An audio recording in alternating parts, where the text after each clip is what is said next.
নমস্কার বন্ধুরা, আমি তাপসী সরকার। আমার রান্নাঘরে সবাইকে স্বাগত। বাজারে না এখন এই লঙ্কাটা খুব পাওয়া যাচ্ছে। এই লঙ্কাটা দিয়ে না আচার হয়।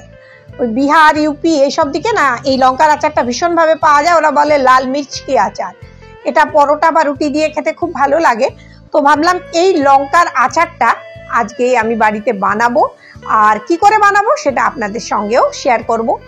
এই লঙ্কা আমি বেশি কিনিনি, এই 300 গ্রাম মতন লঙ্কা নিয়ে এসেছি। লঙ্কাগুলো না এরকম খুব মোটা মোটা। এবারে কেটে এর ভেতরের যে বীজ সেইগুলো বের করে নিতে হবে। তো আমি লঙ্কাটাকে কেটে নিলাম, এবার এর ভেতরের বীজগুলো সব বের করে নিচ্ছি।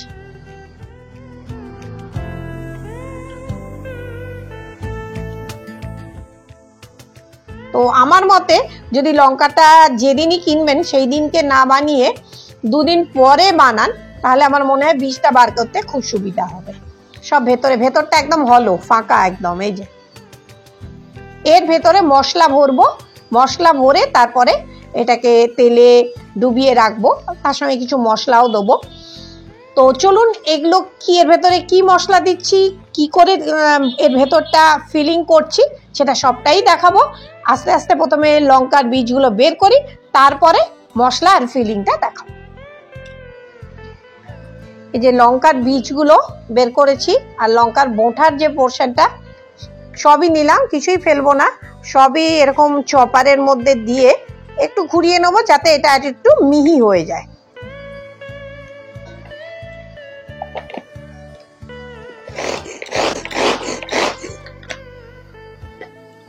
একটু মিহি হয়ে গেল, এবার এটাকে একটা সাইডে রেখে দিচ্ছি। এবার মশলা নেব, কিছু মশলা আধ গুঁড়ো করব আর কিছু পরে গুঁড়ো মশলা মেশাবো। তো এখানে বড় চামচে 2 চামচ জিরে আছে, ছোট চামচে 1 চামচ মেথি আছে, জোয়ান আছে বড় চামচে 1 চামচ,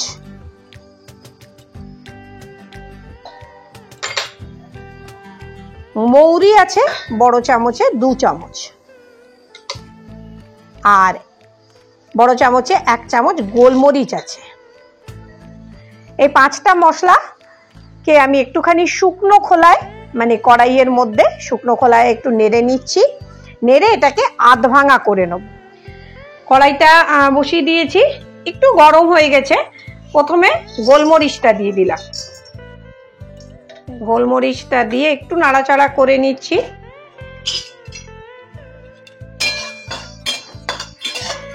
আচ্ছা, এর সঙ্গে যদিও আমি লঙ্কাটা দেখাইনি, তো এর মধ্যে শুকনো লঙ্কা বেশি নয় 2টো দিয়ে দিলাম।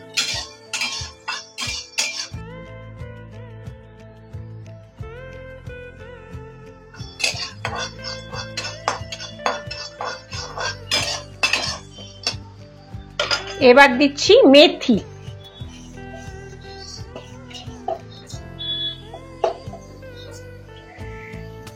কিছু কিছু মশলা আছে খুব তাড়াতাড়ি পুড়ে যায়, সেইগুলো পরে দেবো।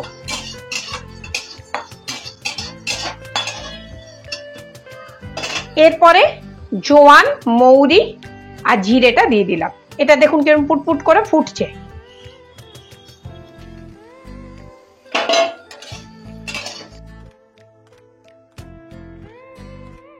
সবকিছু মিশিয়ে এরকম ফুটফুট করে ফুটছে, তখনই এটাকে গরম থেকে নামিয়ে এই গামলায় রেখে নিচ্ছি। আর একটু ঠান্ডা হওয়ার পরে মিক্সির বয়ামের জারে দিয়ে, এটা বেশ মিহি পেশা হবে না, মোটা মোটা পেশা হবে, মানে আধ ভাঙা করা হবে। একটু ঠান্ডা হয়ে যাক, তারপরে আধ ভাঙা করছি। যে মশলাগুলো ভাজলাম একটু ঠান্ডা হয়ে গেছে, এবার এটাকে আধ ভাঙা মতন করে আনছি।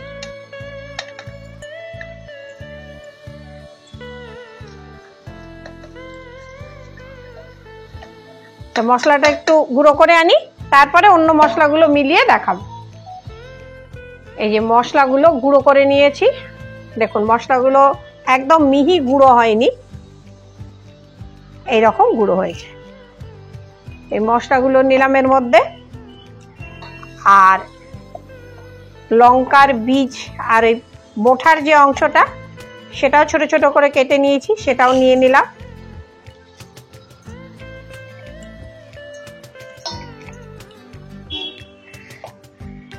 এখানে নিলাম কাশ্মীরি লাল মির্চ, এটা বড় চামচে ভরা ভরা 1 চামচ নিলাম। এইখানে নিয়েছি আমচুর পাউডার, এটা ভরা ভরা 3 চামচ নিয়েছি। আমচুরটা একটু বেশি করে দিতে হবে। আমচুর আর নুন এটাই হচ্ছে এই লঙ্কার আচারের প্রিজারভেটিভ। আর এখানে দিলাম 1 চামচ মতন কালো জিরে, চায়ের চামচে 2 চামচ নুন দিলাম, আর দিলাম 1 চামচ হলুদ। এবার এটাকে মাখতে হবে। আমি এখানে সর্ষের তেল 100 গ্রাম সর্ষের তেল গরম করে তার মধ্যে একটু হিং ফোড়ন দিয়ে তেলটাকে ঠান্ডা করে রেখেছি। এবার এই হিংওয়ালা তেল দিয়ে এই মশলাগুলো মাখবো। যতটুকু তেল লাগবে ততটুকু তেল দিয়ে মাখবো, আর বাদ বাকিটা পরে লঙ্কার সঙ্গে মেশাবো। তো এই ওপরের তেলটা ঢেলে রাখি এই হিং শুদ্ধ তেলটা দিয়ে এর মধ্যে।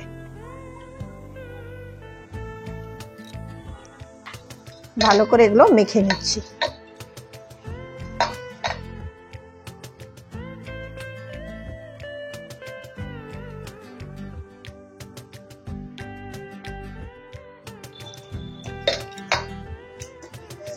মাখা হয়ে গেছে। এবারে একটা একটা করে লঙ্কা নিয়ে তার মধ্যে এই মশলাগুলো ভরবো।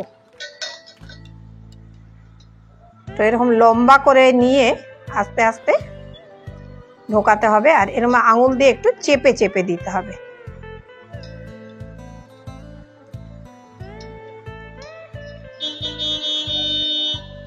ব্যাস, একটা লঙ্কা ভরা হয়ে গেল।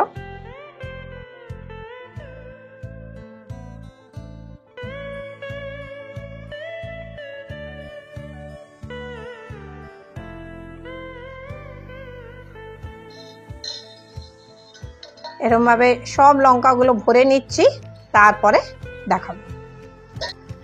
এবার লঙ্কাগুলো সব ভরা হয়ে গেছে মশলা, এই যে। এবারে এই লঙ্কাগুলোর মধ্যে এই তেলটা, হিং দেওয়া তেলটা দিয়ে দিলাম।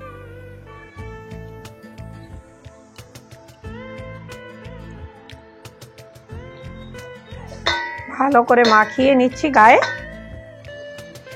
এবার এগুলো কাঁচের পাত্রে ঢুকিয়ে রাখবো। একটা জিনিস মনে রাখতে হবে, কাঁচের পাত্রটা যেন একদম পরিষ্কার শুকনো হয়।